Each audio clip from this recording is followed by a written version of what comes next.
CTV News with Jane Pritchard. A historic ship older than the Titanic is returning home to Georgian Bay next year. The SS Keewatin helped to establish Port McNicoll as a maritime center on the Great Lakes. And this is the ship. It was built in Scotland in 1907. It cruised the Great Lakes for 50 years before becoming a museum and tourist attraction in Michigan. In 1907, the young country of Canada is bustling. Expansion to the west has taken hold and is booming. The backbone of this national expansion is the Canadian Pacific Railway Company, who are moving ever-increasing passenger and freight loads both east and west. And the most efficient way to move large cargo and passenger loads from central Canada to the west is by steamship across the Great Lakes. To add to their existing fleet of Great Lake steamers, CPR orders 2 new ships from Scotland's famous Clyde shipyards. They would become the largest, fastest, and most efficient steamships to service the Great Lakes. Their massive 350-foot length was far too large for the early St. Lawrence Seaway. After crossing the Atlantic, the 2 ships are cut in 2 in Quebec City before being towed to Buffalo, New York to be rejoined. As well as their speed and size, the new ships set new standards for shipboard luxury. When delivered, the Keewatin and the Assiniboia join the Alberta, the Athabasca, and the Manitoba in seasonal service between Port McNicoll, Ontario, and Fort William, Port Arthur, which is now Thunder Bay.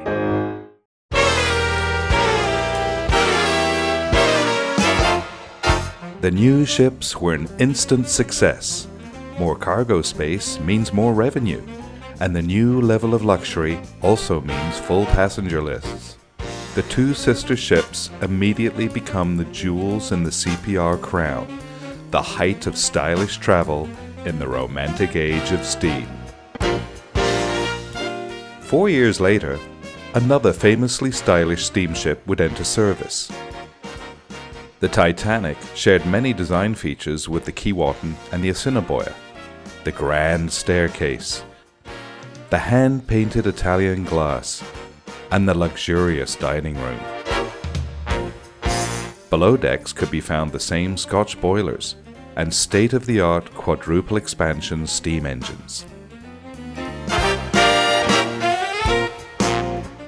The small town of Port McNicoll was now bustling with activity as the home port for the steamship line. Locally known as the Chicago of the North, it soon boasted the 2nd largest grain elevator in North America.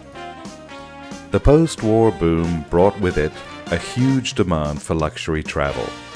The Assiniboia and Keewatin, recognized as the pinnacle of luxury on the Great Lakes, attracted passengers from all over North America. By the early 1960s, the North American age of the automobile had arrived. Primitive rail and highway routes around the Great Lakes had been modernized, and as a result, passenger loads on the majestic old steamers declined. By 1966, they proved no longer profitable, and the 2 ships were retired. Both ships were destined for the scrapyard, but the Assiniboia was purchased to become a floating restaurant. Sadly, she was destroyed by fire during renovations. As for the Keewatin, just before she was to be cut up for scrap, maritime history buff R.J. Peterson learned of her fate and stepped in. He bought the ship and had her towed to his marina in Douglas, Michigan. There she served as a floating museum, delighting tourists for the next 4 decades. As a teenager, Eric Conroy served as a waiter on the Keewatin. These 2 summers were a coming of age for Eric that left him with a lifetime of memories. Eric had no idea the Keewatin still existed until 30 years later, when he learned that the ship he remembered so fondly had been rescued and preserved. Eric immediately contacted R.J. Peterson, and the 2 soon became fast friends. Eric fell in love with the grand old lady all over again, and over the next 15 years, devoted countless hours of his free time to help RJ restore and maintain the Keewatin. The end of the steamship era in the 1960s left the once booming town of Port McNicoll little more than a ghost town. That began to change in 2007 when real estate developer Gil Blutrick bought up a large area of the town with a plan to develop and revitalize Port McNicoll's waterfront. Gil learned of the Keewatin and became determined to bring her back to Port McNicoll. She would become the centerpiece of the redevelopment of the town. Gil came across Eric Conroy's book, A Stake in a Drawer, chronicling Eric's days on board the Keewatin. He immediately contacted Eric with an irresistible proposition: help me bring home the Keewatin. Lengthy negotiations followed, which more than once appeared doomed. Eventually, all players from both sides of the border were satisfied, and Gil and Eric finally got their ship. This was only to be the first of many challenges ahead. The biggest challenge is how to safely move an £8 million, 100-year-old steamship 1,000 kilometers across two Great Lakes. The first task in moving the ship is a large and complex dredging operation to both deepen the channel to Lake Michigan and to free the ship from her 40-year-old bed of silt and mud. In the spring of 2012, the Keewatin will be made ready for her long journey home. Hatches will be battened, bulkhead doors closed tight. She'll be eased from her dock and into the newly dredged mile-long channel.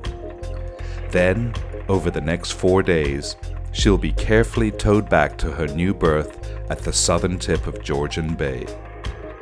More than 100 years after she first arrived there, the town of Port McNicoll will welcome home the SS Keewatin. Once there, she'll be restored to gleaming condition to preside over the local waterfront as a floating museum, restaurant, and tourist attraction. The SS Keewatin is and will continue to be a unique piece of living history, the last existing Edwardian passenger steamship in the world.